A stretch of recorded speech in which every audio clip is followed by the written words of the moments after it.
Okay, welcome back in. I'm now going to be reviewing all of Tuesday's action from the NHL. There were a total of 8 games on tap, therefore, 16 teams were hungry for 2 points, respectively.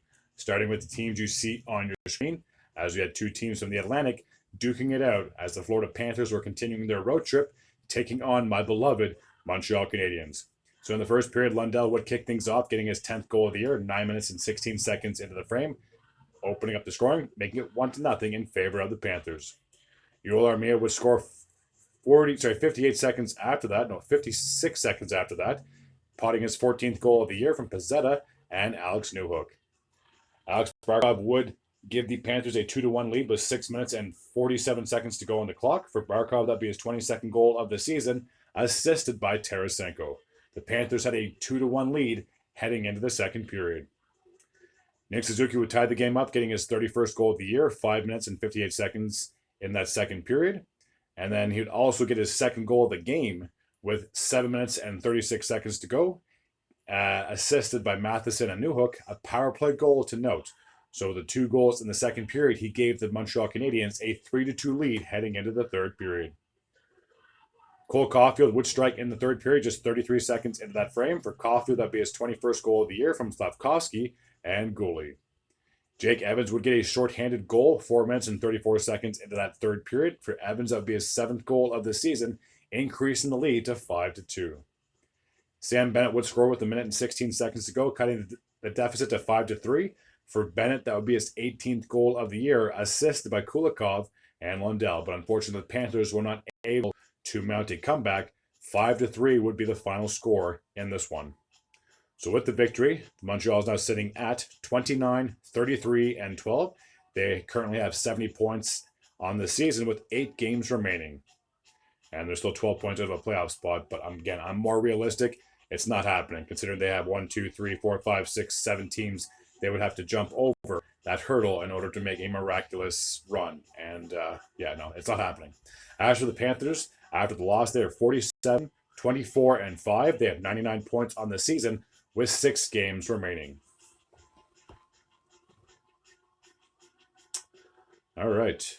Next matchup took place in Buffalo, where we had the Sabres. They were playing against the Washington Capitals. So I'll get those teams' logos up on the screen right away. Oh, hold on.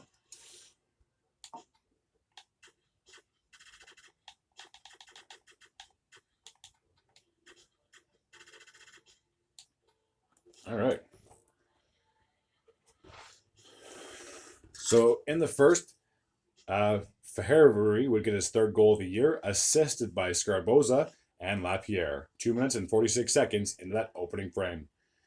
Gergonsons, oh my gosh, I'm still having a hard time pronouncing that guy's name, would tie the game up with 4 minutes and 18 seconds to go.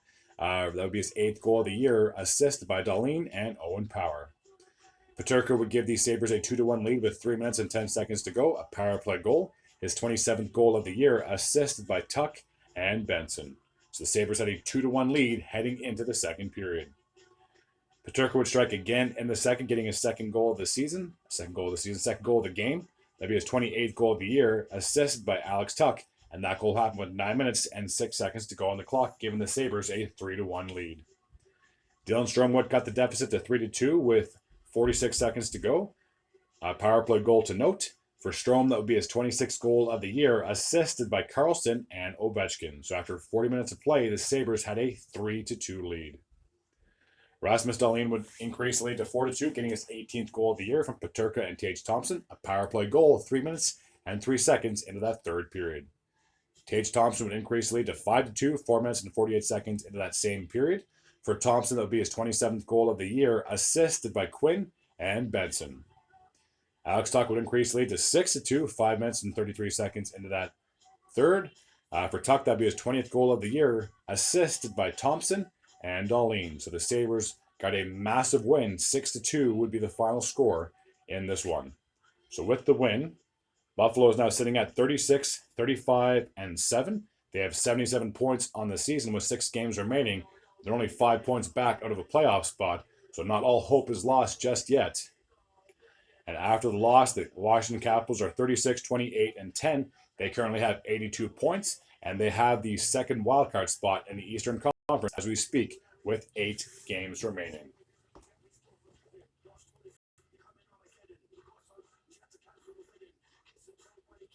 Alrighty, the next matchup took place between two teams from the Metropolitan Division, as we have the Pittsburgh Penguins, and they are taking on the New Jersey Devils.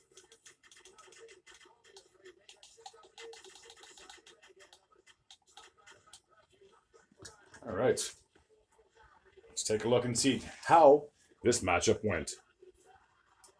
So in the first, Erik Karlsson would get his 9th goal of the year, 7 minutes and 54 seconds into that frame, making it 1-0 in favor of the Penguins. Meyer would tie the game up with just 17 seconds to go on the clock, getting his 25th goal of the season, assisted by Luke Hughes and Hischier. A power play goal to note. So we were all tied up at 1 after 1 period of play.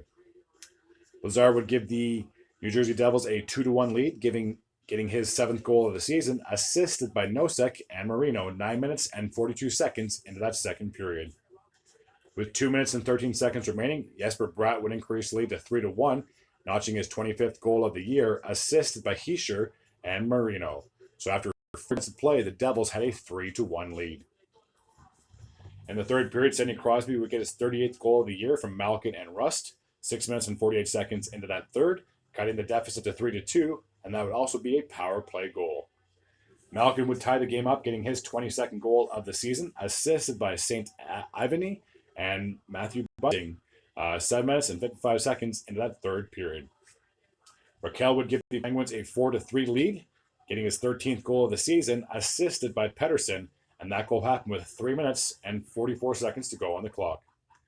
Malkin would get his second goal of the game, increasing the lead to 5-3 with just 22 seconds after Raquel scored. For Malkin, that would be his 23rd goal of the year from Bunting and Letang. Crosby would get his second goal of the game as well, getting an empty netter with just 2 minutes and 53 seconds to go on the clock, increasing the lead to 6-3. For Crosby, that would be his 39th goal of the year, assisted by Rust. So the Penguins would mount a massive comeback in this one after trailing 3-1 in the second period, and they got a 6-3 win over their division rivals. So with the win, the Pittsburgh's now improved to 34-30-11. They have 79 points on the season with 7 games remaining, and they only trail the Capitals by 3 points. So for a team that was down in the dumpster for quite some time, they seem to be getting their ish together at just the right time. But again, they still have 3 teams they have to climb in order to get into a postseason berth. As for the New Jersey Devils, they are 36-35-4. They have 76 points on the season. They are 6 points out of a playoff spot with 7 games to go.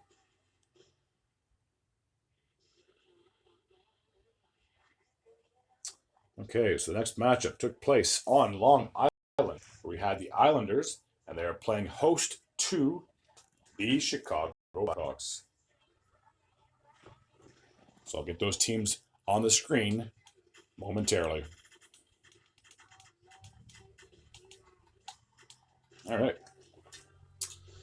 So in the first period, Dickinson would kick things off for the Bucs, 7 minutes and 49 seconds into that frame, getting his 21st goal of the year, assisted by Bedard and Khrushchev. So after 20 minutes of play, the Blackhawks had a 1-0 lead. I should correct myself. There was no scoring in the second period, so the Blackhawks held on to a 1-0 lead going into the third period.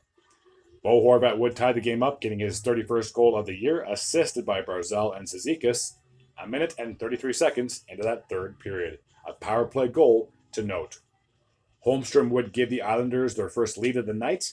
It would actually be the game-winning goal, getting his 14th of the year, assisted by Pajot and Anders Lee, 9 minutes and 25 seconds into the thirds. The Islanders would prevail. 2-1 would be the final score in this one. With that, the Islanders are sitting at 33, 27, and 15. They have 81 points on the season, and they only trail the Capitals by 1 point with 7 games to go. So they're not out of it just yet. As for the Chicago Blackhawks, they are sitting at 22, 48, and 5. They have 49 points on the season with 7 games remaining.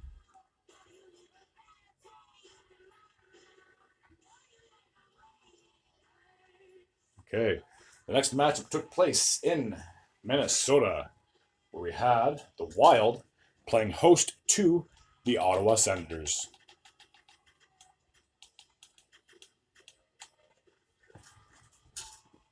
All right. So Shaw would get his first goal of the season for the Minnesota Wild with 7 minutes and 28 seconds to go, assisted by Bogosian and Lucchini. So the Wild had a 1-0 lead heading into the second period. Boldy would increase the lead to 2-0 just 49 seconds into that second frame. For Boldy, that would be his 26th goal of the season, assisted by Kaprizov and Brodin.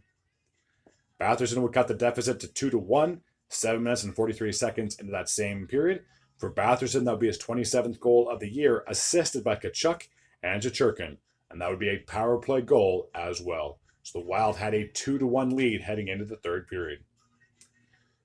Chechurkin would tie the game up in the third, getting his 13th goal of the year, assisted by Batherson and Stützle, 2 minutes and 42 seconds into that third period. A power play goal to note. Lettieri would give the Wild a 3-2 lead with 6 minutes and 56 seconds to go. For Lettieri, that'd be his fourth goal of the season, and 3-2 would be the final score in this one. So with the victory, the Minnesota Wild are sitting at 36, 29, and 9.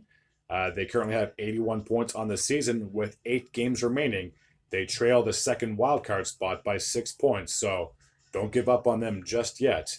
And as for the Ottawa Senators, 33, 37, and 4. They have 70 points on the season, and they have 8 games remaining on the schedule.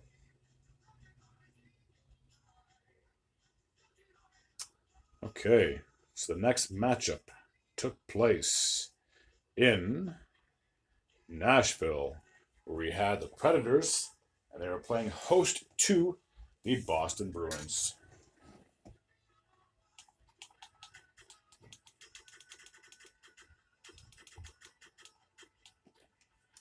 All right, let's take a look and see just how this game went. So there was no scoring in the first 40 minutes of play. We have to jump all the way ahead to the third period, where Coyle would kick things off for the Bruins, getting a shorthanded goal with 6 minutes and 42 seconds to go. For Coyle, that'd be his 24th goal of the season, assisted by Marchand and Ullmark. The goaltender picked up his first assist of the season. Pavel Zacha would increase the lead to 2-0, getting his 19th goal of the year from Heinen and Pasternak, and that goal happened with 2 minutes and 42 seconds to go on the clock. Pasternak would get an empty net goal with just 1 minute and 24 seconds to go on the clock.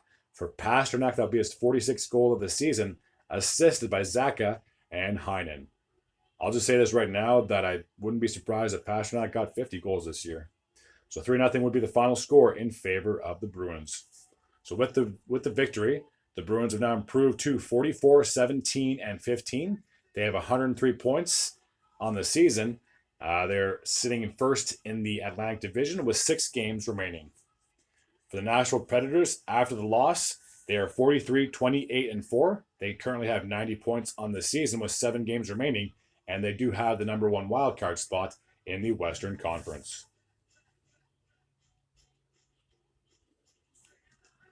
All right, so the next matchup I will be reviewing took place in Calgary, where we had the Flames playing host to the Anaheim Ducks.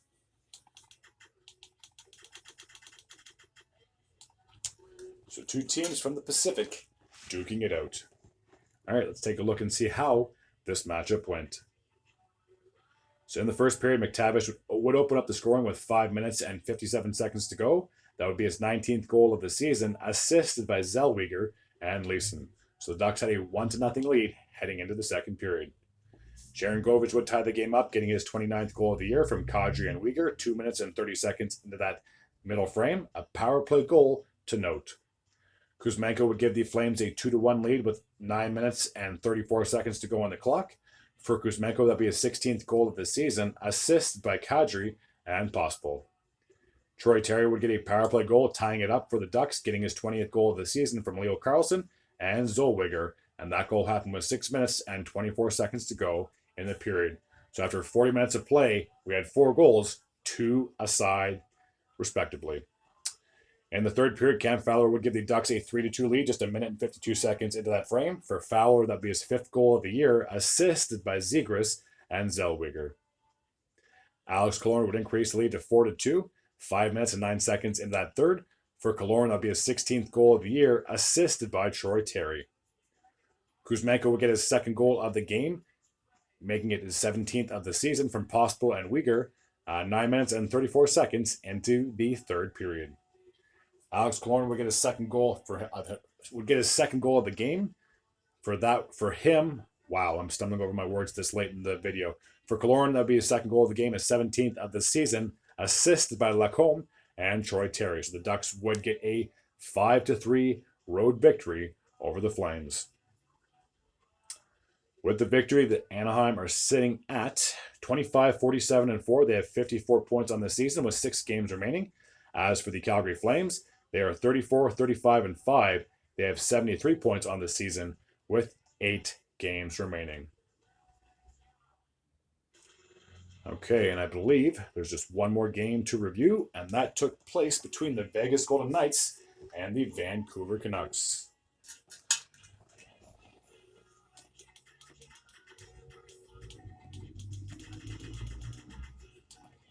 All right, let's take a look and see how this matchup went. So in the first period, Mantha would kick things off for the Vegas Golden Knights, getting his 22nd goal of the season just a minute and 37 seconds into the opening frame.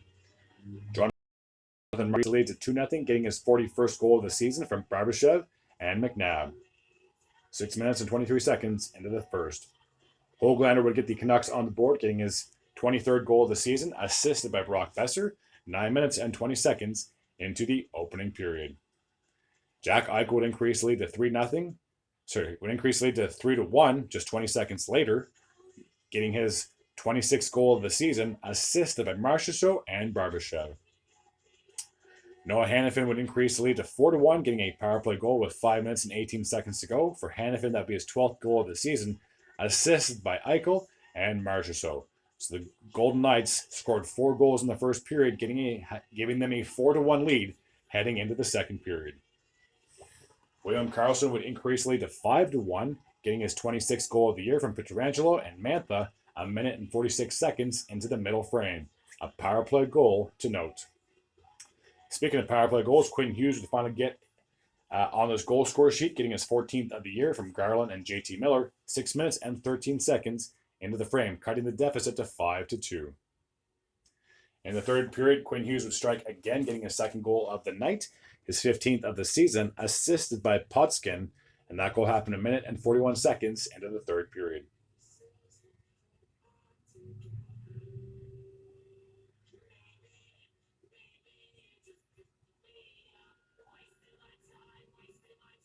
Brett Howden would increase lead to 6-3, just 5 plus 19, 24 seconds after Hughes scored. For Howden, that would be his 18th goal of the season from Kolser and Nick Waugh. So 6-3 would be the final score in favor of the Vegas Golden Knights. With the win, Vegas are now sitting in third place in the Pacific Division with a record of 42-25-8. They have 92 points on the season. As for the Vancouver Canucks, despite the loss, they are 46-21-8. They have 100 points on the season with 7 games remaining, and they're currently sitting first in that Pacific Division. Alrighty, that takes care of my recap from Tuesday's action of the NHL. As always, if you're new to this channel and you like this type of content, please feel free to hit the sub button. I'd be very grateful and very appreciative. Until next time, as always, take care.